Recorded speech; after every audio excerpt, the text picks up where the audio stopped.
listening to Pop This, the podcast where three women talk about pop culture. Here are your hosts, Lisa Christiansen, Andrea Gin, and Andrea Warner.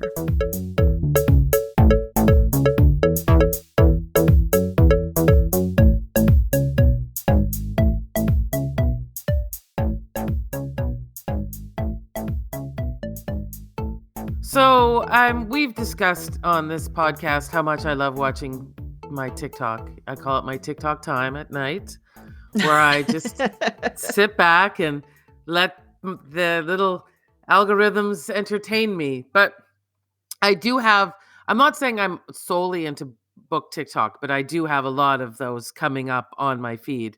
And I came across this lovely English man who had a suggestion to participate in reading one of the oldest and biggest English novels. And we could participate in reading it this year.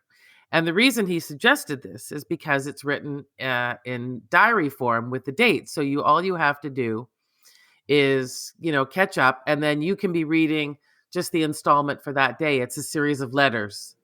And okay. So hopefully by the end of the year, if you keep up, you can have read this book, which is known as the longest English novel in history, and a big giant success in 1768. So what's it called? It's called Clarissa, or The History of a Young Lady. That's the title. And it's by an author named Samuel Richardson. So I thought, yes, this is for me. I'm going to participate.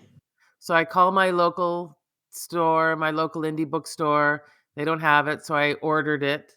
And then it came in, and I went to pick it up. Now, I know that this podcast is not a visual medium, but I am going to, for the purposes of dazzling you two ladies, I am going to show you what I have got myself into. Oh my God. Okay, how many pages is that? That might help people visualize 1,500. They can't, that must be so difficult to bind.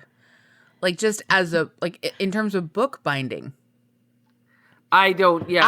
I don't have it in me to read a 1,500 So I just want to be able to try to describe what I'm seeing. So Lisa's hand can barely fit around the width of this book, or the thickness of this book, not the width, I guess. The depth, maybe? I don't know. It's huge. It's ridiculous. The whole book is just the ridiculous. pages are thin. I bet the print is really small. Oh my God, is the print so small? It is. Yeah. Let's see. Wow. Oh, yeah, God. it's I don't. Yeah. No. Wow. Well, good on you, dude. And you're still going through with it. I'm still going through with it. I'm just at January 15th, however, and I am. Let me give you a little bit of it's a very odd sounding book as well. So it says, pressured by her unscrupulous family to marry a wealthy man she detests, the young Clarissa Harlowe is tricked into fleeing with the wily and debonair Robert Lovelace, and places herself under his protection. Lovelace, however, proves himself to be an untrustworthy rake, and increasingly by unwelcome and increasingly brutal sexual advances. Oh, God.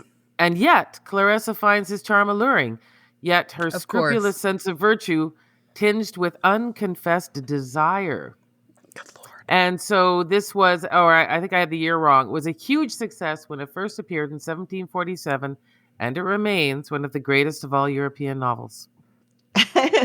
Okay. Have you ever heard of it? Has this ever come across your have you ever? I feel like I've heard Clarissa, the young lady, or whatever the subtitle is. I've heard that as a throwaway kind of reference or shorthand or kind of jokey thing around. I know I've heard of it, but I am in no way surprised that this is a book that has stirred the culture in 1748 and continued to have some kind of prominence. Yeah, if you make it through this, fine, great. Glad you have achieved a goal. Also, fully support you giving up anytime. Yeah, well, I have it now, and if I gave up on like page 659, I would be so impressed with myself. I don't want to give up on page, what am I on now? Page 49. I do that all the time. I've decided in my life, like if I'm not enjoying a book, I'm not investing the time in finishing it. I don't know if it's about enjoying chapter this, 1. though. I'm just like, no, thank you. Yeah. And then just put it in a pile to like donate to the library or something. And yeah, I just get rid of it. I don't even want it on my bookshelf. Well, I'm doing this as a quest. I'm not doing this in the pursuit of reading a good book. Although I don't want to judge the people of 1747 on their ability to, decide what a good book is or not. But I'm wondering, the big hit book of 1747. I mean, I don't know how this is wild, but you have so perfectly kind of set up like the whole subject of our entire show is just Wow. Really? Okay. just because something was super well received and critically acclaimed and maybe even mildly genius in 17 whatever, does it still merit appreciation and consideration in 2023? And I love that this is, Lisa, you've done it. Yes, thank you. The most true. beautiful, It's true. beautiful like setup we've ever accidentally had. I'm on the very podcast. pleased to do that.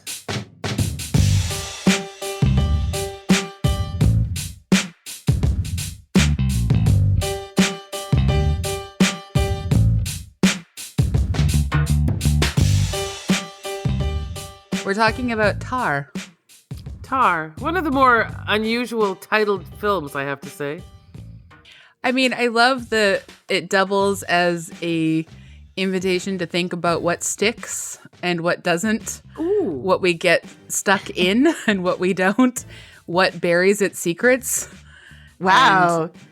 You two are preserves full things. of clever connections this evening. I'm so No, impressed. if anyone has seen the poster for this movie, I am wondering what the accent or whatever that punctuation is above the A, how we're meant to say the word with that there. I mean, they refer to her as Tar throughout, but Yeah. I mean, since we know it's a made-up last name, Yeah. spoiler alert for this movie, we're going to spoil everything. So if you haven't Yes. seen Tar, sorry, you've already been spoiled on one thing. But like, yeah, I feel it's one of those things where, okay, this is where I early on confess something that like, in a small way that I could identify with Tar. When we discover that her name is not Lydia Tar, that Lydia Tar is a creation of herself, and She's Linda Tar. the Stage name?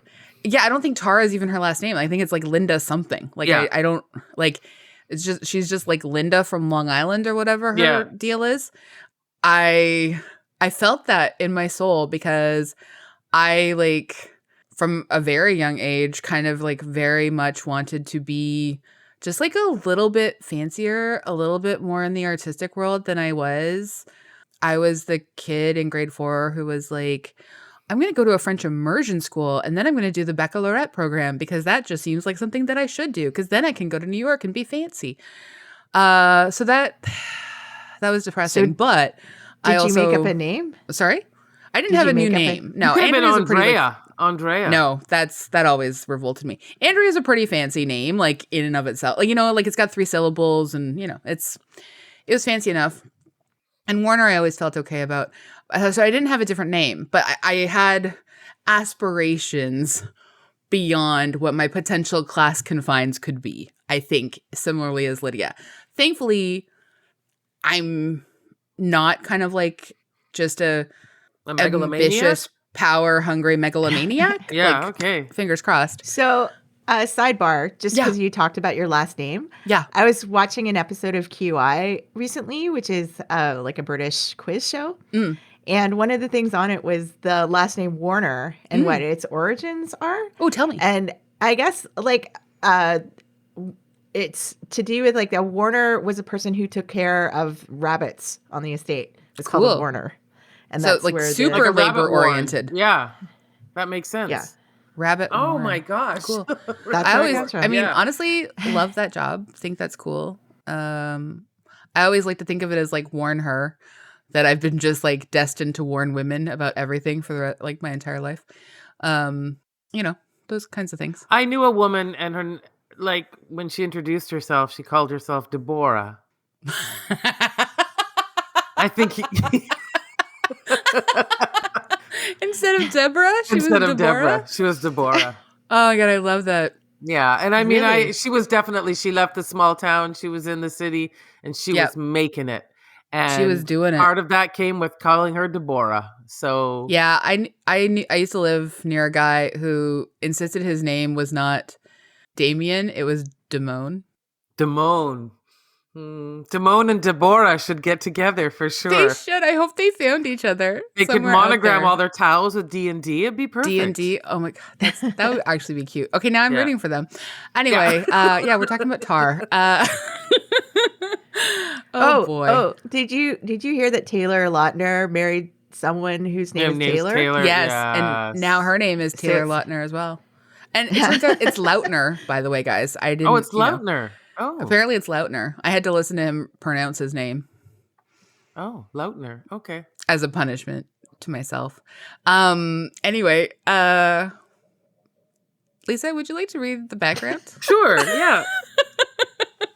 Okay, Tar is a 2022 psychological drama film written and directed by Todd Field and starring Cate Blanchett. Blanchett plays Lydia Tar, a renowned conductor who is accused of sexual abuse. The supporting cast includes Nina Haas, Noémie Merlin, Sophie Kaur, Julian Glover, Alan Cordier, and Mark Strong.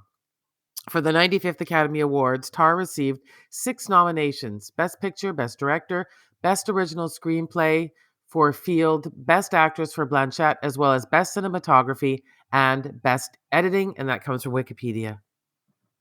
Thank you kindly. AG, you want to read the synopsis? Sure. From writer, producer, director Todd Field comes Tar, starring Cate Blanchett as Lydia Tar, the groundbreaking conductor of a major German orchestra. We meet Tar at the height of her career as she's preparing both a book launch and a much-anticipated live performance of Mahler's Fifth Symphony. Over the ensuing weeks, her life begins to unravel in a singularly modern way. The result is a searing examination of power and its impact and durability in today's society. And that's from Rotten Tomatoes. A singularly modern way makes me laugh every time I read it. Mm-hmm. Like, yeah, because previously people didn't really care that much if like women were And you could sexually get away abused. with anything. Yes, You could really get away with exactly. everything. And like, honestly, still, most people do get away with it. And like, most people, there's not a lot of consequences. And let's face it, Tar was fine ultimately. Anyway, first impressions, please. I'd love to know what you guys think. So I have to admit that I did not pay a ton of attention to this movie when it came out, and I didn't know what it was about or anything about it. And so I kind of went into watching this movie half thinking that it was based on a real life person, possibly. Yep. Mhm. And then I was watching it and I was like, oh, there's no way this could be based on a real person because it's really libelous or whatever. And so I was looking it up, and I guess it's just like a Twitter joke that it is a real person. And that's why people talk about Lydia Tar as if she is a real person. And that's why it confuses people who are not really paying attention like me. Okay, so with that out of the way, what did you think of the film? After I got over my confusion over this whole premise, I don't know. I've been thinking about this movie for a couple of days, and I don't know how I feel about it. I know that I'm glad I saw it. Yep. But I still don't know if I understand what my takeaway is from the movie or what the director is trying to say with the movie. Yeah. Or what Cate Blanchett is trying to say with her character. Yeah, I think those are all very valid things that I think a lot of people have shared your space with that. Lisa, what about you? Well, let's first get this out of the way. It was 2 hours and 38 minutes. And a Kate Blanchett movie. And a Kate So Blanchett movie. I feel like it started in a sort of difficult place for you. Yes. Based on those two things. Yes. I felt, though, as much as I do feel I can always tell Kate Blanchett is acting, I felt that this role required that because there was such an artificialness to Lydia Tarr. So in some ways, that worked really well for me. Because I don't think that even the character of Lydia knows who she is or knew who she was at all. So that worked for me right there. I would say on the overall, it is liked is such a dim word. It's so, but at the same time, it's not my favorite movie I've ever seen. It left me feeling really cold. It left me really feeling confused. It made me angry in some places. It made me sad in other places. So I guess in that way, it was a very good movie. How about that? It was a very, very good movie that I'm confused about how I felt about it. Yeah. I think I get that too. So I didn't know much about it going in either. I tried to stay away from all the conversation. I knew that there had been internet stuff happening and I knew there was a lot of contention over the ending. I knew that the Lydia Tarr is real was a running fun thing that people were doing. But I did not know, and I knew that it was about allegedly so-called cancel culture. I did not know that it was about a person who is, ultimately accused of sexual misconduct, but more so accused of horrific bullying that contributes to the suicide of one of her proteges. So that was surprising and kind of I think that was a harder space to be in for so long. And I also left the movie a little bit confused. But I feel like I was confused because Todd Field and Kate Blanchett both are sort of in it for the conversation. They're in it for the theoreticals of this big topic that's taking over everything right now and not actually sort of engaging with the consequences of what that really is meaning to everyone who's actually affected by conversations of Me Too and so-called cancel culture. I feel like they want to grapple with the highbrow intellectualism of it all when it has pretty tremendous costs to people. There's violence happening to lots of people. There's I felt a bit different. Okay, go ahead. What I felt was that somehow what they were able to do were to show the conditions of how a person like Lydia could feel entitled to what she was doing. I think that they did that really well, actually. And I think ultimately that's where I sort of came around to, but I was initially really frustrated by just this phantom who gets to sort of haunt the scene, who dies by suicide, and she is rarely talked about in any capacity at all. And it's about cancel culture and Lydia, just the framing of it, that it's about cancel culture and what happens to Lydia. Because I think you're right. It's much more about actual power dynamics and how that entitlement happens. I think but I feel I guess mostly frustrated with all the interviews that I've read with Kate Blanchett, actually.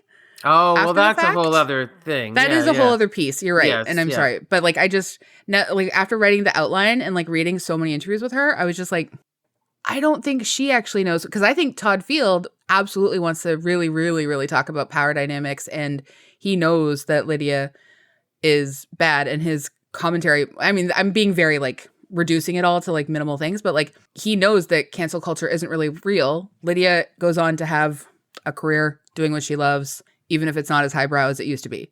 She still has power. She still holds power. She's going to possibly build herself back up again and continue to do exactly the same thing that she's always done. That's where we end the film. And I feel like he knows that.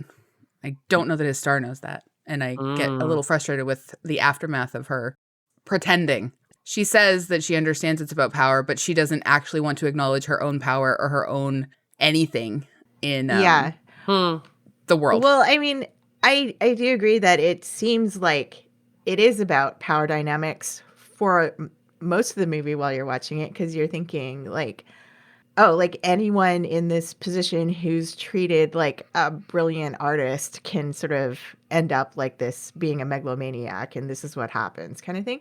But there's like a small part of me that has a growing concern that it, you know, like it also kind of asks us to sympathize with the character, like especially like in the beginning of the movie, until you find out like you start finding out little breadcrumbs of like the extent of what she's doing to other people, and the way that they've created these kind of straw characters, like this, like the student who identifies as like BIPOC or whatever, like some like it's totally unbelievable kind of. He announces he's BIPOC pangender, like no one who belongs.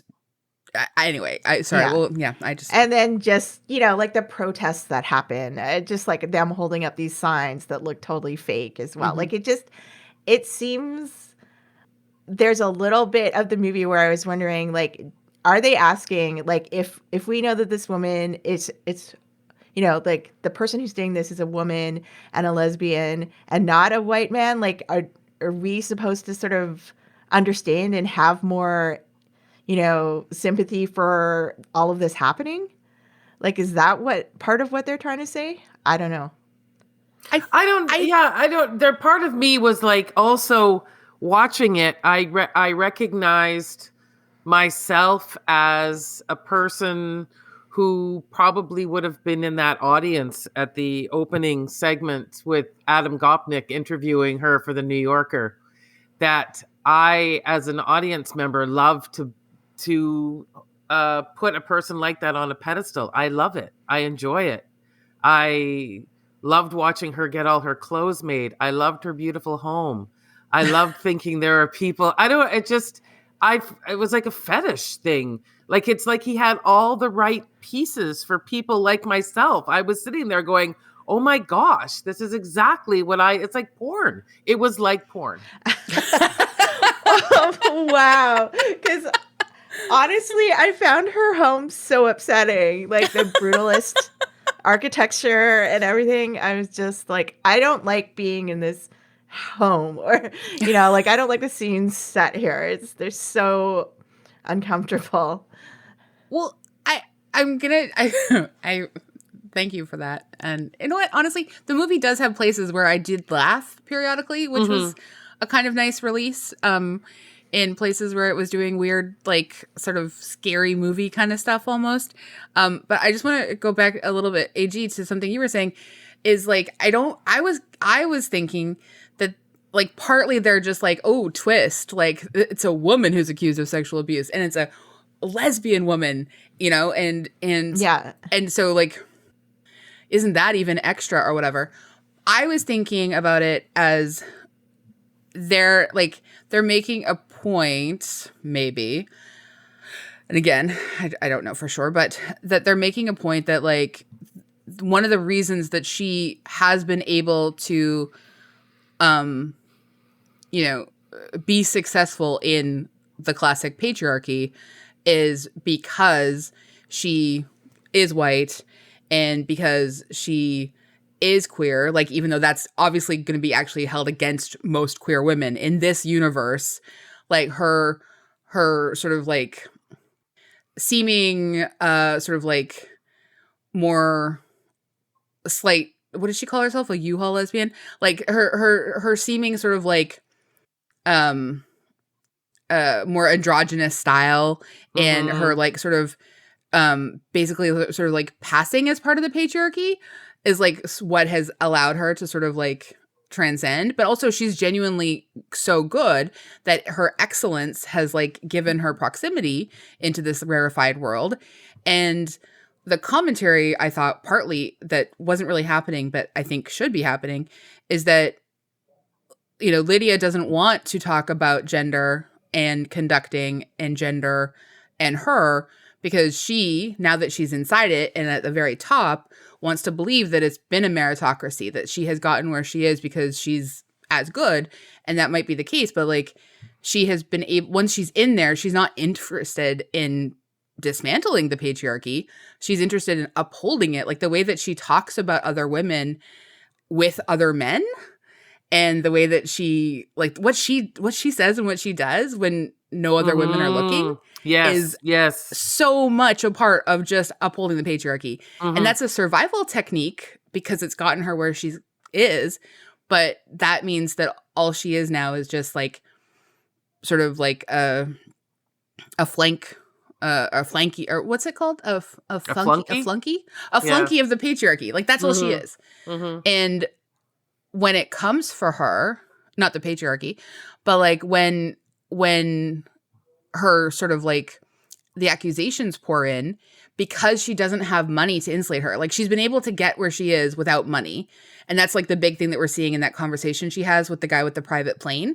Like he's not as good as her, and he wants her techniques for like her arranging and her other stuff or whatever. But she doesn't have his money. She needs his money to be able to like do the things that she wants to do. And when everything, like all the crap hits the fan, she doesn't have enough money to insulate her. And she also doesn't have the protection of all of the men that she has surrounded herself with, because they're not gonna like stand up for her. They're gonna sell her out, and she's on her own. Like I think like on that level, it's really fascinating to me. Yeah, I agree with that, especially when she's having that luncheon and she's like, "Do we still need to make this prize just for women?" Yeah. Yes. I was like, well, like that's like the first canary in the coal mine, right? Yeah, like, it really was. Yeah, I was really, Yeah. I thought that was, and like she was like, "We're better than this now," and I'm, But are you? She's like, I barely had any problems placing these women. Like, barely having any problems placing a few women in like sort of conduct. Like then we find out she's actively writing the most horrifyingly awful libelous letters. Lydia Tarr, in our understanding of her on one level, is a manipulative, like master genius. On another level, she is sloppy business. Sending emails? Yeah, right, like, exactly. You don't send emails like that. No. You just don't. It's silly. And that's yeah. I mean, I thought that, like, you know, if they had made this character about a white male who, you know, like we would totally understand right away what this story was, and you know, like it would be pretty straightforward, but just putting this twist in has made it like I don't know how I feel about that. Like just doing this, like, what if? What ifs are gonna kill us. I swear to God, you guys. Yeah.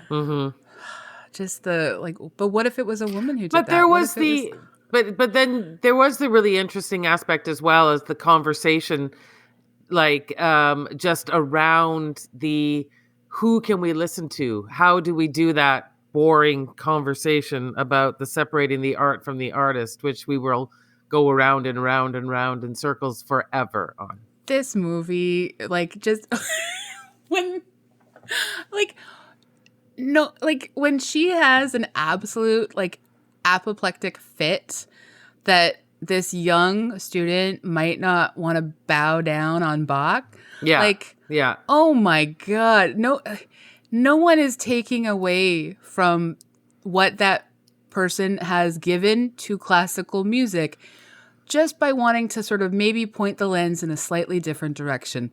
Her commitment to upholding, like, the sort of dead white male aspects of classical music, European, yeah. European, yeah. like, oh my God, it's I mean, honestly, like that part rang true because I feel like I've met a lot of those people. But it's insufferable and it's so boring as a personality. And I mean, I guess I just like, particularly because it's part of that scene that is, I think, like just the weakest point in the film, where that poor actor has to deliver that line with a straight face. And I was just like, Mr. Field, you've done a really interesting job here on this script, but it wouldn't be the worst thing in the world to try and befriend a couple of maybe younger, more contemporary writers, people who are not you, and just ask for some script consultation, like a little feedback, just a little feedback. It doesn't mean that you're not good at your work. It doesn't mean that you're not talented. We can all do something sometimes to just make our work more believable. That was his moment, and he failed so hard. I feel so bad for that actor. Did you? But did you think it was really the worst scene in the movie? Really, I didn't. Didn't. Oh, okay. Yeah. But in terms of it, really showing us who she was, it was pretty important. I feel like it was just like so over the top. You know what I mean? It was, like but the whole film was over the top. Yeah. I just wish that, like, if I just think it lost. It just felt so wrong. It felt so like everything is over the top, but that particularly stood out as so unbelievable as to be almost like a just like satire. Yeah. Mm-hmm. Well, I mean, in some places it did remind me of Force Majeure or like Parasite in like the ways that it kind of goes very strange and absurd in some spots. It's not like a straightforward telling of a story. It's got and it had that way of making things that are very ordinary feel sinister. Yeah. Like even the communication she had with her daughter felt very sinister. Like the way she spoke to that little girl in the schoolyard was incredibly upsetting. Like the whole neighbors next door. Oh yeah. Oh my gosh. Yeah, that was also upsetting. That was I will say I think this is a pretty incredible performance by Cate Blanchett. I gotta hand it to her. Like it's like she's doing things with her face that I was just like, is this her face? Like, you know what I mean? Like she's just like there's something happening here that feels. She calls it. She called it skinless. She called the role skinless at one point, according to this like Vanity Fair profile that's out. And like that was sort of her connection between her and Lydia. She called it skinless. And I thought, that's unappealing, but neat.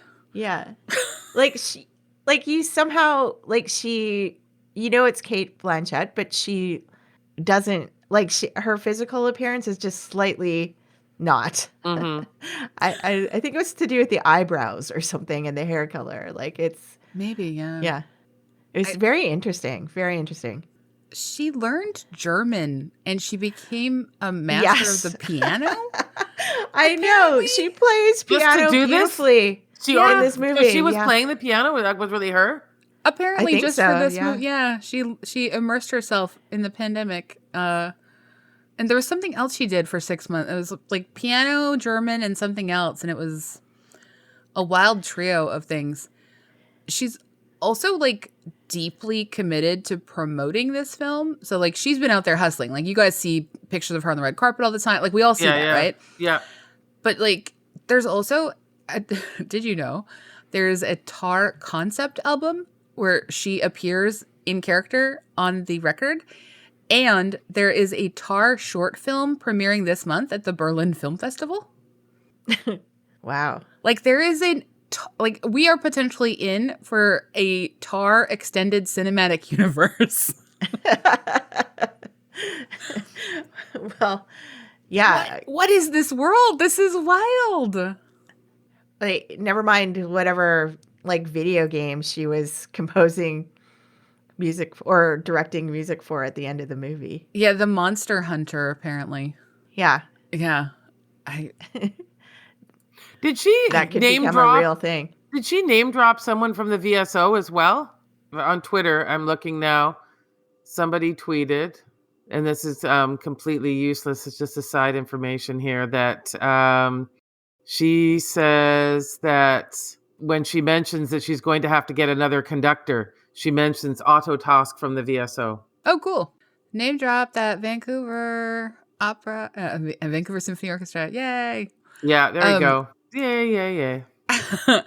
So, like, as to whether Tar, like, there is a real life parallel, there's like a possible kind of parallel. And they talk about it in this Vanity Fair piece, which I would highly recommend reading, even though it's a bit infuriating.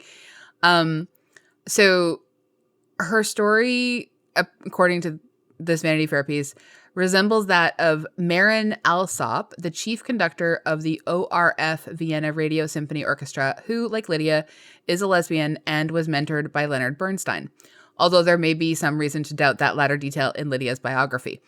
Alsop acknowledged these quote-unquote superficial similarities while criticizing the film's dark character study in January, telling the British Times, quote, "To have an opportunity to portray a woman in that role and to make her an abuser, for me, that was heartbreaking." Fair. And Cate Blanchett had kind of a response. She said that, well, she has the, quote, utmost respect for Alsop. The film was actually about the, quote, corrupting nature of power. She added, "I think that power is a corrupting force no matter what one's gender is. I think it affects all of us." This is why I don't think that maybe Cate Blanchett is as smart as people think she is. Because that's kind of like one of the dumbest things I've ever heard. Like, just to duh, yeah, power corrupts. We know that. But like, to not think about like who are the gatekeepers to that power and where that power is situated, and like the fact that like your character ascends to a certain place in culture and all she does is like recreate the abusive dynamics of hierarchical power structures. Like, oh my God, why will she not engage with this content? I would like to officially ask Cate Blanchett to come on this podcast. Okay, there we go. Now we're getting to things. Like, okay. Why will she not engage with what's actually happening in this film? I'm so mad. In her real life, you mean? Yeah. Just the idea, power corrupts all of us, regardless of one's gender. Yes, Kate. Yes. But let's think about the bigger picture. Oh my God. Sorry. I'm going to lose my mind on Cate Blanchett. I know she's not my friend, and I know she's not part of this podcast, but anyway, and it ultimately, it's fine, but I just, like, she's going to end up probably winning an Oscar instead of, Michelle Yeoh. of course, Michelle Yeoh. Sorry. I don't know. My brain's a little bit angry right now. But like, if Cate Blanchett wins over Michelle Yeoh, it is not because hers is the better performance. It is because of where power is concentrated in Hollywood, and that's deeply centered around whiteness. Wow, do you feel better? No, I don't. But thank you both for letting me rant, because I've been holding this in for a few days. It also, like, I somewhat naively kind of always thought that being a member of an orchestra would be such a beautiful, like, amazing job. Like, No, like, you know, I know I was naive. I've heard it But, can be like, terrible. I got some idea- off-mic stories I can tell you after. The idea that your job is to make, like, bring a beautiful piece of music to life with a group of people and entertain an audience. Like, I don't know. It just seemed like whenever I am lucky enough to see an orchestra play, I always think like, oh, that must be such a fulfilling, nice, lovely thing to do for your work. Yeah. And I mean, I think theoretically it is. But wherever just you have depends. that kind of you have that opportunity for stars, I think that's where things always go wrong. Yeah, it's that star system that, and Yeah. and I think, Lisa, you bring up a really good point from earlier about just like how you do like to, like we do as people who are fans, enjoy a slight pedestal treatment, and just like trying to like balance that with like still people staying humble and having some self-awareness and like some sort of accountability. Like, I mean, that's the beautiful trick of it all. I just like, I don't know. Maybe it's not possible in like the way that our society is structured currently with like, capitalism and late stage capitalism and the patriarchy and like all kinds of violence and oppression. Like, I don't know. Maybe that's just not possible. We have to like just not worship anybody. I guess. I don't know. Well, So that would much be to the think healthiest about. on our parts for sure. But I don't think Yeah. we're all ready to be there. Well, like, I mean, there's that old saying, you never want to meet your heroes. Yes, I exactly. know. I remember reading a therapist was saying that he had a client who was a quite a successful actor, male actor, and he said that when he has a patient that really thinks everyone's thinking about them and talking about them, he can call them delusional, but Yeah. not this actor, because he said everyone actually Everyone was is talking about them and thinking about them and wanting to be them and wanting to meet them. Yeah. Yeah. Yeah. I mean, it must be heady, weird stuff to just like everything that you get to do or everything that you dream of. For example, in this Vanity Fair profile, Kate Blanchett has this like whimsical story about enjoying like sheep's milk or something. And then she makes a joke of it to the waitress at the restaurant that they're at. Like, do you guys have sheep's milk? And the woman sort of like takes her seriously and is like, I'll go check in the back, And she comes back and she's like, oh, I'm sorry, I don't have sheep's milk. And then when they're wrapping up their meal, she's like, oh, I just wanted to let you know that as of 6 p.m. tonight, we will be serving sheep's milk in our restaurant. They added sheep's milk to the menu of the restaurant because Kate Blanchett jokingly asked for sheep's milk. Oh my gosh. See, Yeah, that's I'm what we're not talking surprised. about. Yeah. This is Yeah, what we're yeah. talking Not about. surprised. Yeah, that's what we're it's- talking about. It was the most And thus, perfectly Lydia Tarr is banal. born. Well, that's the thing. It was the most Yeah. perfectly banal anecdote I've ever like. Whew. What does sheep's milk taste like? Oh, did she say? I've never. I'm sure we will never know. Yeah, I'm sure I'll never know. I gotta say, I don't know that I'll never know. But yeah, I don't know if she went into detail Okay, sorry. about its textures or taste. But I just before, like, I know we're getting towards the end of the podcast, but we have to talk about the final act of the film, Which and some when people are arguing is a dream, which I think takes away the whole power of the entire movie. I know the idea that it's a dream is Wow, such I hate nonsense, that. such Yeah, wild agreed. active nonsense. But it was a perfect ending. It was like I couldn't have planned a better ending than the way it ended.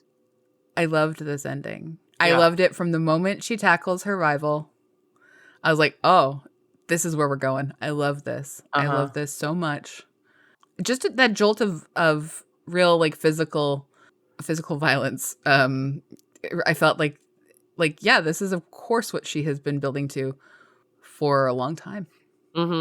She's a finally what's the word I'm looking for? Like a spring. Yes.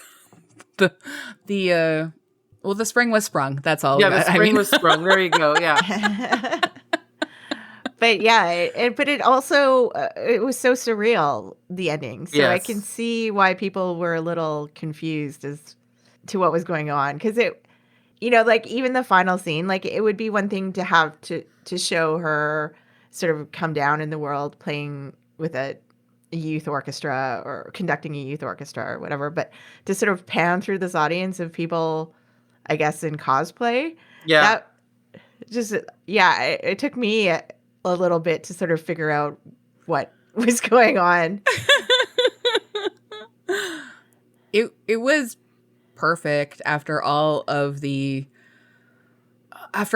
defense of Bach and the how modern like modern composers lack the same sort of like textured storytelling in their music, and it doesn't have the same tension.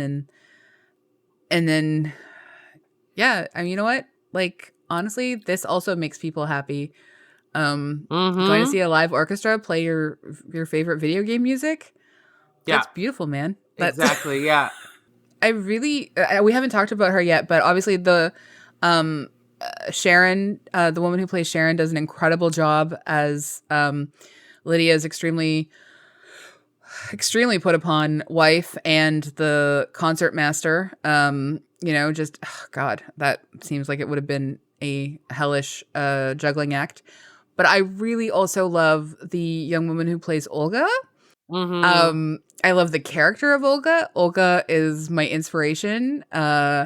Just like the way that Lydia expected Olga to perform her appreciation and acknowledgement of her status.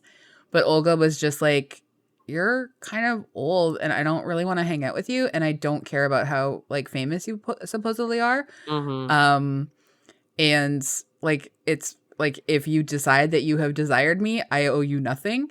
I love this for this young woman. And this is the future I dream of for all 21-year-olds. Yeah. Yeah. Agreed. It was well done. Yeah. The girl who, the woman who played her is a musician, but I think it's her first acting role. Oh, she did a great job. I was wondering if that was her playing, but yeah, that made sense. Yeah.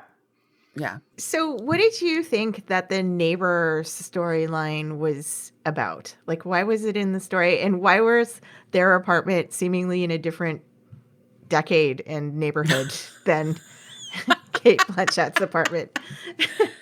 Well, I took it personally that like this woman had been sort of looking after her mother, and they'd both been in like a really in a really disastrous way. Like these two women had been in this apartment. It wasn't really like that clean or tidy. The mother wasn't getting the proper care she needed. The daughter was not getting the proper care she needed. That they sort of represented like I don't know, just like, I'm going to go dark here, but like if we do see Lydia as being actually not very feminist and kind of just in it for herself, like that's her nightmare, is this like the helplessness of these two women across the hall.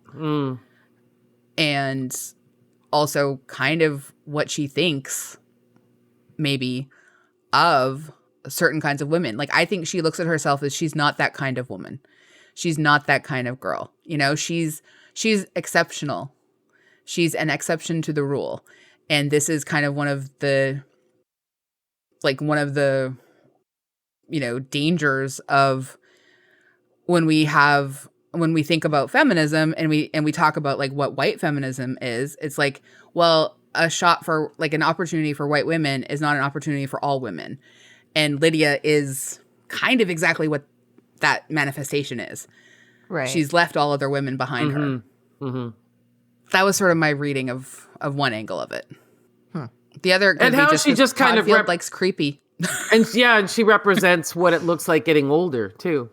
Yeah. And out of control and needing to be cared for. And she wanted nothing to do with it. Almost as if helping out or talking to that woman would give her like, she would catch it like a disease. Yeah, like I mean, we see throughout that she's got like a lot of sort of like hand sanitizing issues, but like the pandemic is but the pandemic is real in it, so we kind of like understand what that might sort of be part of as well. I mean, we never really see her drop her masks at all, even when she's alone to a certain extent. We see a few moments of connection with her daughter. And those are really, I think, those are the most humanizing moments we have with her, with Lydia, you know?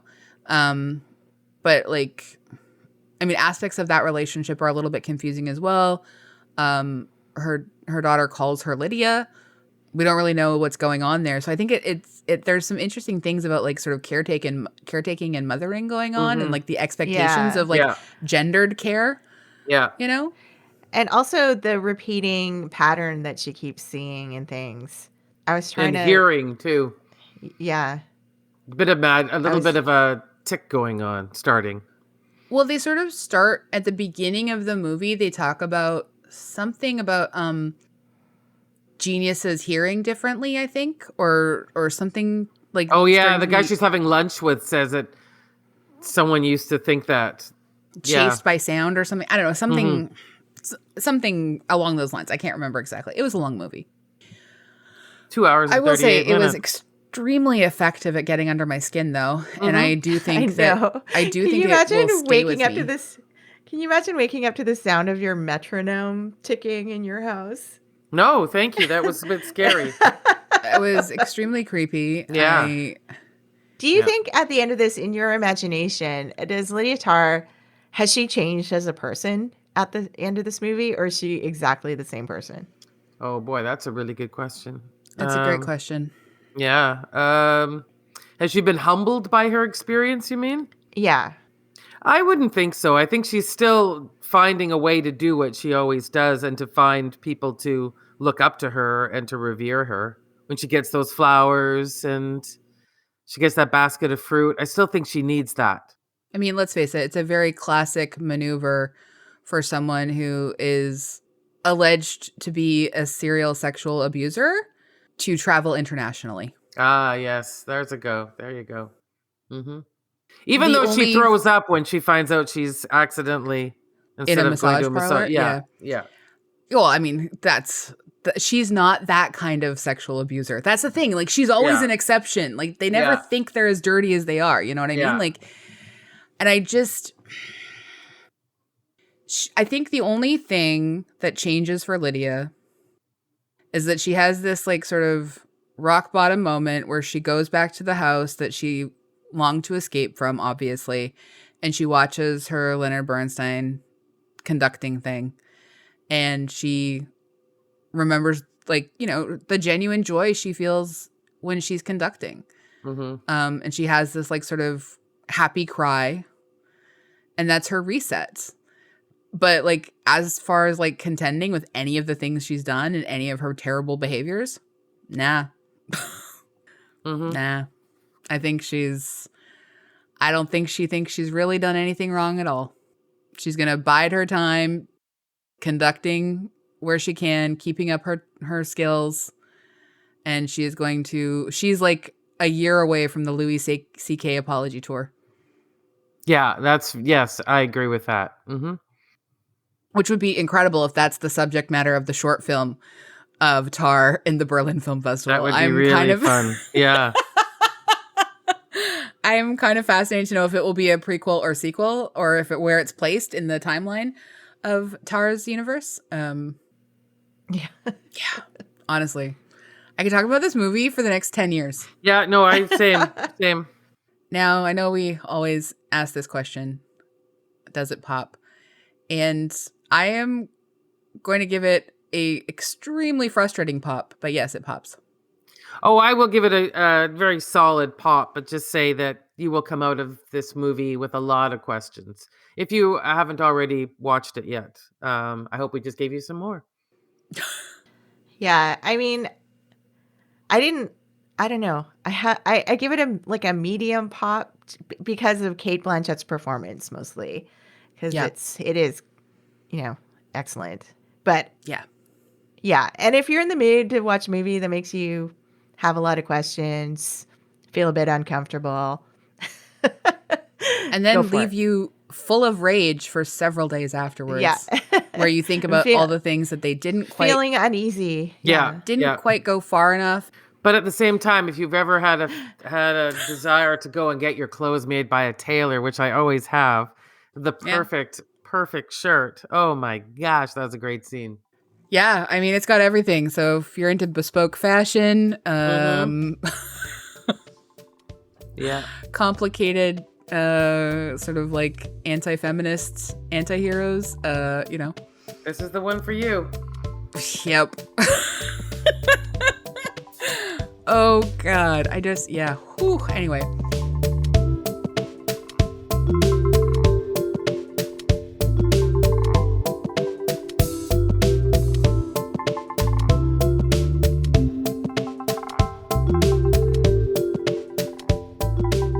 We do love to leave our episodes on something we recommend.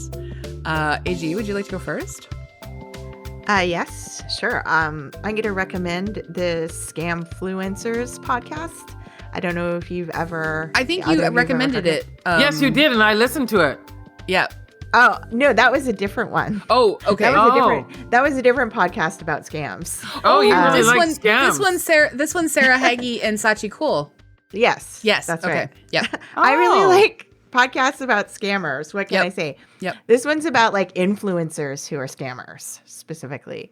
Yeah. But yeah, it's hosted by Sachi Cole and Sarah Hagee, and it's a Wondery podcast, and it comes up with a new episode every week where they tell you the story about an incredible scam and influencers pulled off, and they also do like their own commentary, and it's funny, and yeah, it's just it's a nice light listen to if you want to be entertained by a story. And they're very funny. I really, they're very really funny. appreciate them both, and I particularly have like so much like affection for Sarah. I love them both.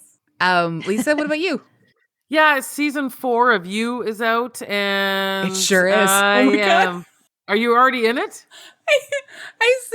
So I've watched the first episode with my grandmother, Yeah. and the line that killed me, which is very relevant to today's episode, is believing women, the great burden of the 21st century.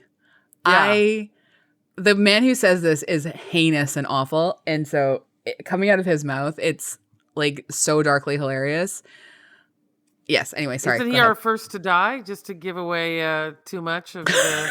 More spoilers. I mean, the body count in a U is very high, so I don't think Yeah. I'm giving away too much. But anyway, it's out.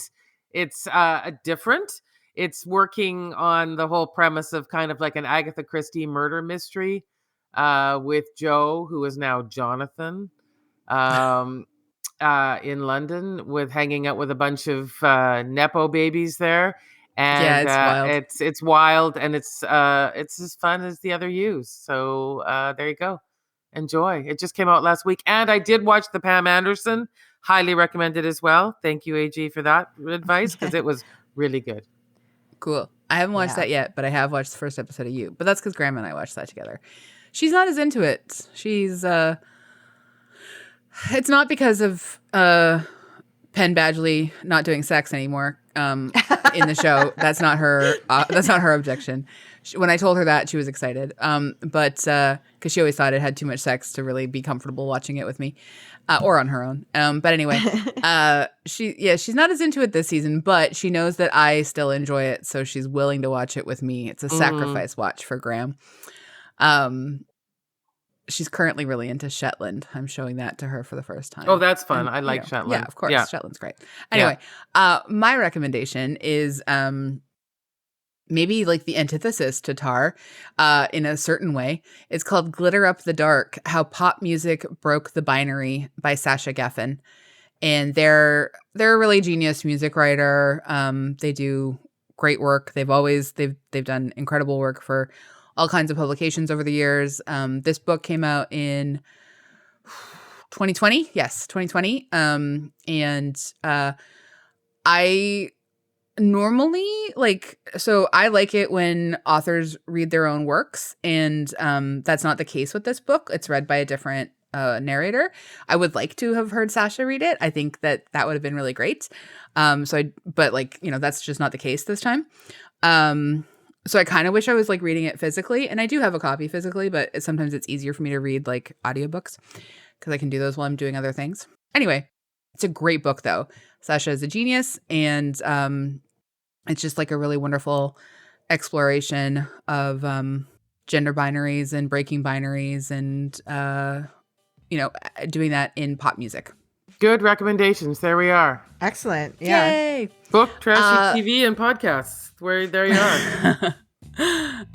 Thanks everyone for listening. You can hang out with us on Twitter, Facebook, and Instagram. You could rate and review us 5 stars. And you can always send a note thanking Andrea Gin as our producer and co-host for taking on so much. So add that to your letters of encouragement. Right under those 5 stars. Yep. Oh, thanks, Lisa. Thanks, everyone. Thanks so much. Bye.